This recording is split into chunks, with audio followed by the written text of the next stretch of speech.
mentioned earlier, my name is Teresa. I'm the Workplace Education Coordinator with your local Education and Training Board, which is Laoghaire VEC.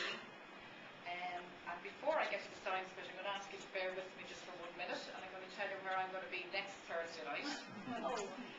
So I'm not just trying to make you jealous. I'm going to actually just, in whatever little way you've developed your own memory tricks, whether you write things down, whether you visualise things, I'm going to ask you to remember 3 pieces of information from this slide.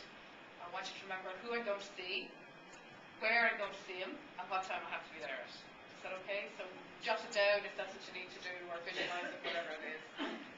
So the reason Peter asked me here was to let you know that Laoghaire VEC are engaged in, specifically in workplace education programmes since 2002. We design them, develop them, and provide them. We can do tailor-made programs for your employees, or we can deliver pre-designed programs, whatever the need is. And the ethos of the VC is very much around helping people to build not only skills but confidence levels, so that those skills are transferable to the workplace or to their place at home or work, wherever it is. So these are some of the sectors that we have been delivering in or are currently delivering in. Originally, we would have been very much in the public sector, the local authorities, the health service. More and more we're moving into it's not a comprehensive list now, but more and more we're moving into the private sector, and a lot of that has been driven by increased regulation in nearly every sector at this stage. So the types of courses that we provide under the Workplace Education Service will be from basic education and training programs. So people maybe who left school early, who left school without upper secondary level education, who maybe we're all in dynamic changing workplaces, technology is coming in, so maybe even left school when there weren't computers, like I did. Again, industry specific, often regulation driven programs we can deliver as well, and up to and including FETAC level 6, for those of you who are familiar with the National Qualifications Framework. And just to put that in context, level 7 would be the pass degree. So I'm shooting through here because I know you're short of time a little bit this evening. So next Thursday night, and don't be shy, who am I going to see? Thank you very much. Where am I going to see him? Excellent. At what time? Fantastic. What's that got to do with workplace education? What that has to do with workplace education is 25% of the Irish adult population could not identify where that concert is from that leaflet. Do you want to see the leaflet again? 25% of the Irish adult population. What's even more interesting about that is that 80% of those adults will still be in work in 2020. So not so important if you're just wondering where I'm going to be next Thursday night, I grant you. But if you're employing somebody to give medication to your child in a creche, if you're employing somebody to go into an elderly parent's home to look after them, if you are developing new processes and procedures in work, if you're trying to streamline systems and reduce your error rate, if you're trying to cut your costs, if you're trying to look after your health and safety procedures, then it becomes fairly critical if somebody has that kind of skills gap. It also makes it much more expensive to bring in the kind of changes that you're trying to bring in. So, how do we know this information? The OECD, the Organisation for Economic Cooperation and Development, European-wide surveys, international adult literacy surveys, they also rank them across parts of the states.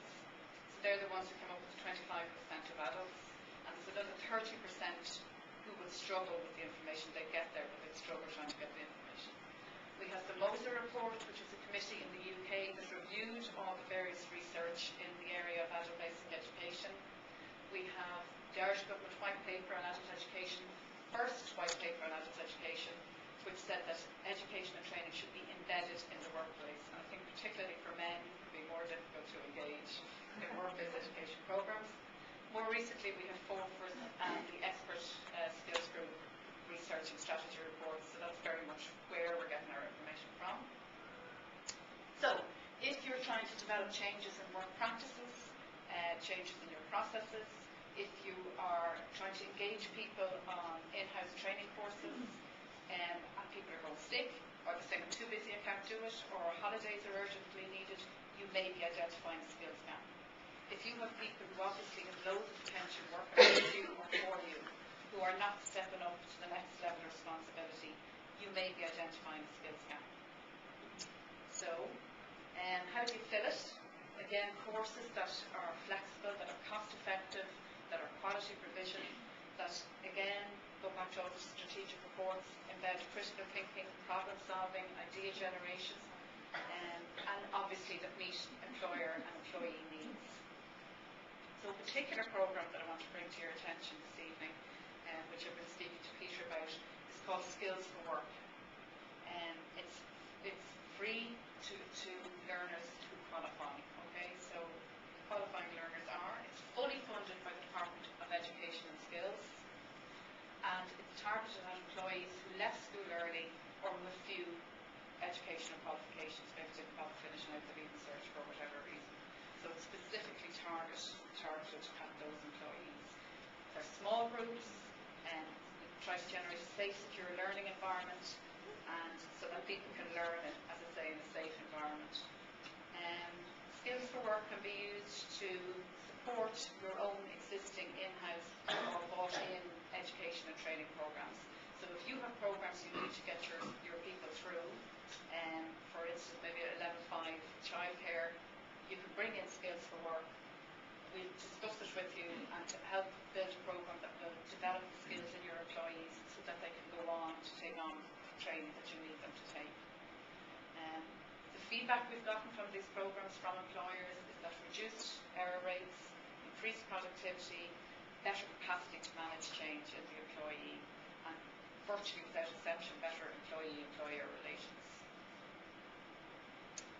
So what else do you need to know if you're thinking of becoming involved with workplace education or Skills to Work in particular?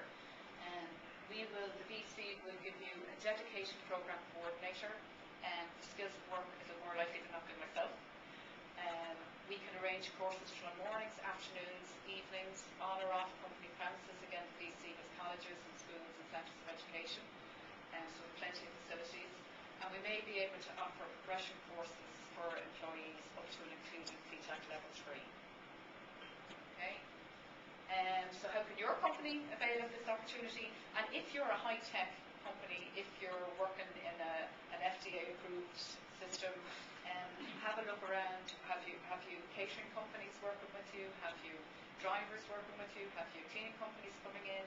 They may have employees who would wish to benefit from some of these programs. We're really working in an awful lot of different sectors. So the main thing I'd say to you is to contact me, and we can meet and discuss. I think later on we'll have a chance to mingle, so if you have any questions then. I've also left leaflets down on the table at the end of the room, so please take one. It has my contact details on it. Give me a ring or email me. And I also have a sign-in chart there. If you want to sign it, I'll contact you, so whichever way works for you. But, so again, thanks very much to Peter for organising this evening at the Laoghaire Chamber and the lovely facilities here, Dara, and for your kind attention. Thank you.